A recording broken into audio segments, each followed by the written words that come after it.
Okay ပါဒီနေ့ကျွန်တော်တို့ Bandlab မှာသချင်းတွေကို key ဘယ်လိုချိန်မလဲ MIDI တွေကို key ဘယ်လိုချိန်မလဲဆိုတဲ့အကြောင်းလေးကိုကျွန်တော်ပြောမှာဖြစ်ပါတယ်ခင်ဗျ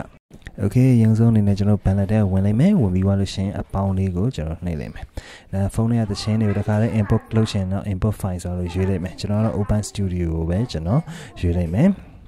အခုကျွန်တော် project တစ်ခုလုံးကျွန်တော်လိုချင်တာ哦နောက်ပိုင်းမှာ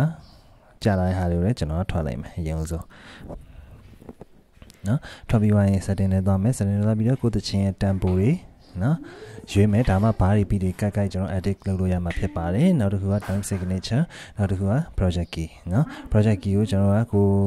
ဆိုမဲ့ key ကိုကျွန်တော်တို့ကရွေးထားလိုက်မယ်Okay ရွေးပြီးတော့ကျွန်တော်အပေါင်းလေးနှိပ်လိုက်မယ်နှိပ်ပြီးသွားလို့ရှိရင်ကိုယ့်ဖုန်းထဲကတချင်းတွေကိုနော်တီးလုံးလန်တွေကိုဒီ Bandlab ထဲထည့်ချင်တယ်ဆိုတော့ input file ဆိုတဲ့ကိုနှိပ်လိုက်မယ်နေပြီးတော့ကို file ကိုသချင်းရှိတဲ့ location ကိုသွားပြီးတော့အဲ့တော့ import လုပ်လိုက်ရုံပဲဗျာကျွန်တော်တို့ဒီမှာ Bandlab sound ထဲကနေပဲကျွန်တော်အတန်လေးတစ်ခုကိုယူပြီးတော့စမ်းပြမယ် Okay အဲ့တော့ကျွန်တော်ပထမဦးဆုံးအပေါ်ဆုံးဟာပဲယူလိုက်မယ်သူလည်းမှာပြထားတယ်เนาะ tempo က80ဖြစ်မယ်เนาะ key ကသူတီးထိုက် key က D ဖြစ်မယ်တဲ့เนาะ Okay အဲ့ဒါလေးကိုကျွန်တော်ထည့်လိုက်မယ်ထည့်ပြီးသွားရင်အခုကျွန်တော် project key ကC ဖြစ်တယ်ဒါမှမဟုတ်တစ်ခုခုပေါ့ဗျာဖြစ်တယ်အဲ့ဟာကိုကျွန်တော်က key D နဲ့မဆိုနိုင်ဘူးမဆိုခြင်းဘူး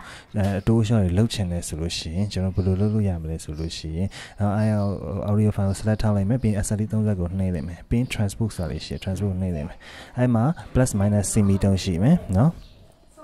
အဲ့ semiton ကိုလိုချင်တဲ့ key ကိုရအောင်လို့ကျွန်တော်တို့အတိုးအရှော့လုပ်လိုက်မယ် Okay ကျွန်တော် project က C ဖြစ်တဲ့အတွက်ကြောင့်ကျွန်တော် -2 semiton ရွှေ့လိုက်တယ်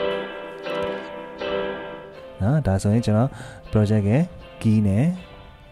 သူဟာနဲ့သူအခုတီးထားတဲ့ D key နဲ့ D ကနေပြီးတော့ C ရောက်သွားမှာဖြစ်ပါတယ်ကြိုက်သွားပြီဖြစ်ပါတယ် Okay အဲ့ကိုဆက်ပြီးတော့တကယ်လို့မှကို project က C မဟုတ်ဘူးဗျာနော်တခြားပေါ့ဥပမာ E ဆိုလို့ရှိရင်လည်းဘာလို့လုပ်လို့ရမလဲဆိုလို့ရှိရင်ကျွန်တော်နော် -2 semiton ကျွန်တော်တင်လိုက်မယ်အဲ့ဆို D ကနေပြီးတော့သူရဲ့ audio file က E ရောက်သွားမှာဖြစ်ပါတယ်နော်Okay မိတ်ဆွေတို့အနေနဲ့ဒီ semiton တွေကဘာလဲဆိုတဲ့ဟာကိုကျွန်တော်နောက်ဆုံးပိုင်းမှာကျွန်တော်ထပ်ရှင်းပြထားတယ်အဲ့လိုမှမဟုတ်ဘူးအဲ့လောက်ရှေ့မကြည့်ချင်ဘူးဆိုလို့ရှိရင်တော့ကိုနဲ့လိုက်မဲ့ဟာကိုတစ်ခုချင်းရွှေ့ပြီးကိုယ်အတန်နဲ့လိုက်မဲ့ key ကိုဆိုနိုင်မဲ့ဟာကိုပြောင်းကြည့်လို့ရမှာဖြစ်ပါတယ် Okay ဒီတခါတော့ကျွန်တော်ဖုန်းထဲကဟာကိုကျွန်တော်ယူပြမယ်နော်ဖုန်းထဲကနေ audio input file ကိုယူလိုက်မယ်ယူပြီးတော့တွေ့တဲ့သရှင်တစ်ခုကိုဗျာကျွန်တော်တီးထားတဲ့ဟာလေးတစ်ခုကျွန်တော်ထည့်ကြည့်လိုက်မယ်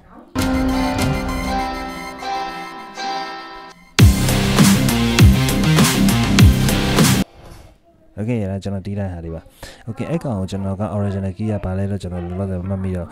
အဲ့ကောင်ကိုပဲကျွန်တော်ခုနကလိုပဲเนาะ transpose လုပ်လို့ရမယ်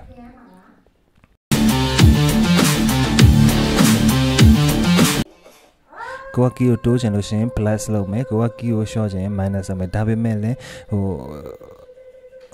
ကိုအဆင်ပြေတဲ့ဟာကိုကျွန်တော်တို့ရွှေ့မှာပေါ့နော်ဒီတစ်ခါတော့ကျွန်တော်တို့က instrument တွေကိုကျွန်တော် key ဘယ်လိုပြောင်းလဲဆိုတာပြမယ်နော် MIDI note စီကို key ဘယ်လိုပြောင်းလဲဆိုတော့ကျွန်တော်ပြမယ်အဲ့တော့အရင်ဆုံးကျွန်တော် MIDI note စီတစ်ခုကိုကျွန်တော်ခေါ်ထားလိုက်တယ်ခေါ်ပြီးရင် chord လေးတစ်ခုကျွန်တော်ရေးလိုက်မယ်ဗျာ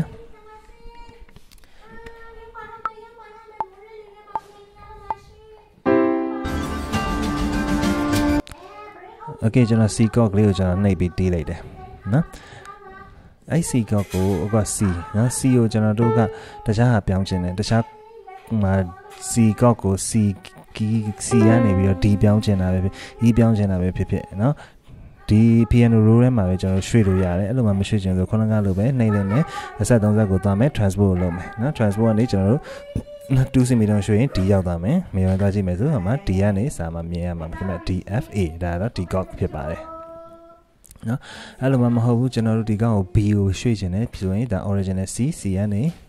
ပြီးသွားတယ်ပြန်ချ -1 နှိပ်ရင် B ရောက်သွားမယ်ဖြစ်ပါတယ်ခင်ဗျပြန်ကြည့်မယ်ဆိုလို့ရှိရင် B D sharp F sharp နော်ဒါကတော့ကျွန်တော် instrument စီကိုကျွန်တော် key ချိန်တာဖြစ်ပါတယ် Okay အဲ့ဒါကျွန်တော်ပထမဆုံးပြောသလိုပါ key တစ်ခု 1 semiton တွေဘယ်လိုပြောင်းသွားလဲဆိုတဲ့ဟာလေးကိုကျွန်တော် piano roll လေးနဲ့ကျွန်တော်ရှင်းပြမှာဖြစ်ပါတယ်မိဖတ်လေး Okay အခုကျွန်တော် C ကို main အနေနဲ့ထားပြီးကျွန်တော်ပြောပြမယ်เนาะ C okay C ကနေပြီးတော့ကျွန်တော်တို့ကအပေါ်ကို1 cm တိုးသွားတယ်ဆိုရင် C sharp ဖြစ်သွားလိမ့်မယ်နောက် C ကနေပြီးတော့နောက်ထပ်2 cm တိုးသွားတယ်ဆိုလို့ရှိရင်ကျွန်တော်တို့က D ဖြစ်သွားလိမ့်မယ်3 cm တိုးရင်